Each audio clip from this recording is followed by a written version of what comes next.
तो दोस्तों अब तक पोकेमॉन की 20 से भी ज्यादा मूवीज बन चुकी हैं, लेकिन इनमें से अब तक 5 मूवीज सबसे बेस्ट साबित रही हैं।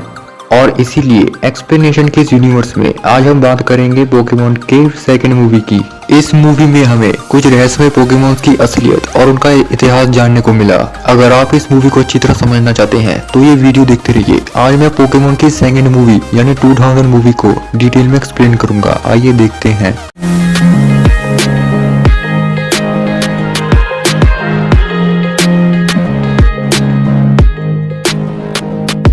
ये कहानी है शमोटी आइलैंड की, जो कि ऑरेंज आइलैंड्स में से एक है। ये आइलैंड समुद्री सम्राट लुगिया का एक घर था।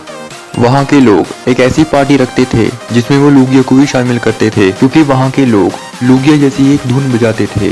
लेकिन तभी वहाँ पर 3 पोकेमॉन्स हमला कर देते हैं, जो कि लेजेंडरी पोकेमॉन्स में से ही एक थे, जिनमें पहला था अग्नि सम्राट मोल्ट्रेस, दूसरा था हिम सम्राट आर्टिकुनो और तीसरा था मेघ सम्राट ज़ैप्डोस। वो तीनों अपनी शक्तियों से अंधे हो चुके थे और वो हर जगह तबाही मचा रहे थे। इसलिए लुगिया ने उन्हें रोकने के लिए 3 खास चीजें बनाई।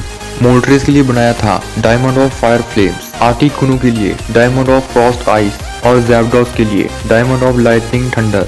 लुगिया ने इन तीनों डायमंड्स के जरिए उन तीनों को शांत कर दिया और उन्हें गहरी नींद में सुला दिया और उन्हें अपने अपने ही जगह पे रख दिया, ताकि वो फिर कभी भी हमला ना कर सके और जगह को बर्बाद ना कर सके। इसके अलावा लुगिया ने पत्थर पर ये लिख दिया था कि अब अगर उन तीनों को भी जगाया गया तो उससे धरती तबाह हो जाएगी। लेकिन इसके हजारों साल बाद जिरारुडा नाम का एक आदमी लुगिया को पकड़ना चाहता था। इसलिए जब उसे लुगिया के इतिहास के बारे में पता चला तब उसने उन तीनों को पकड़ने के लिए हेलीकैरियर नाम का एक बड़ा जहाज बनाकर रखा था। फिर उसने पहले मोल्ट्रेस को पकड़ा, जो कि उसका पहला शिकार हो गया। उसके पास आर्टिकुनो ज़ैप्डोस ही बचे थे, जिसके बाद वो लुगिया को पकड़ने वाला था। उधर दूसरी तरफ ऐश और बाकी सब मैरन नाम की लड़की के जरिए शमोटी आइलैंड ही जा रहे थे। वहाँ पर उनकी मुलाकात मैरन की 2 बहनों से होता है, जिनमें पहली थी कैरल और दूसरी थी मेलेडी। मेलेडी का सपना था कि वो एक ऐसी धुन बजाना चाहती है जिसमें वो दुनिया के कहर को रोक सके, इसलिए उसे उन 3 डायमंड्स की जरूरत थी। इसलिए जब उसे ये पता चला कि ऐश कैचम एक पोकेमॉन ट्रेनर है, इसलिए उसने उसे उकसाना शुरू कर दिया।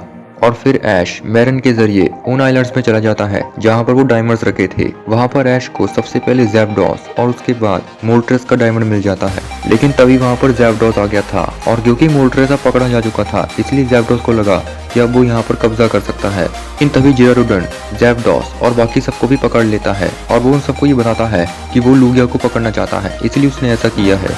उधर ज़ैप्डोस और मोल्ट्रेस के पकड़े जाने की वजह से मौसम में बार बार खराबियां आ रही थी, और जब प्रोफेसर ओक को इस बारे में पता चलता है तब वो मीडिया को ये बताता है कि मोल्ट्रेस और ज़ैप्डोस के पकड़े जाने की वजह से मौसम खराब हो रहा है और अगर इसे रोका ना गया तो इससे बर्बादी शुरू हो जाएगी। उधर ऐश और बाकी सब मोल्ट्रेस और ज़ैप्डोस को छुड़ाने की कोशिश कर रहे थे। वो दोनों इसमें कामयाब तो हो जाते हैं, लेकिन क्योंकि मोल्ट्रेस और ज़ैप्डोस अब जाग चुके थे इसलिए वो फिर से गुस्से में आ जाते हैं और तबाही शुरू कर देते हैं, और फिर वो उस हेलीकैरियर को भी तबाह कर देते हैं।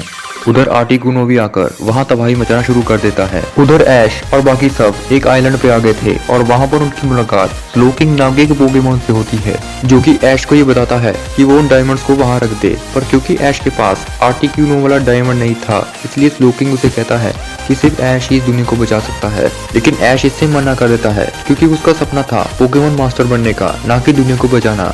पर तभी लुगिया वहाँ आ जाता है, और क्योंकि मोल्ट्रेस, ज़ैप्डोस और आर्टिकुनो जाग चुके थे इसलिए लुगिया को उनकी भड़क लग जाती है, पर वो उन्हें नहीं रोक पाता, इसलिए वो ऐश से मदद मांगता है। और तब वो ऐश को ही बताता है कि उसके पास पहले से ही 2 हीरे हैं और उसे तीसरा हीरा भी लाना ही पड़ेगा। इसलिए ऐश अब उसकी बात मानने लग जाता है।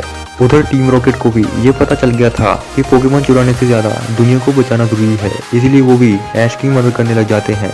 और तब ऐश को वो तीसरा हीरा भी मिल जाता है, पर क्योंकि आर्टिकुनो को अब उसका पता चल गया था इसलिए वो वहां आकर हमला करने लग जाता है।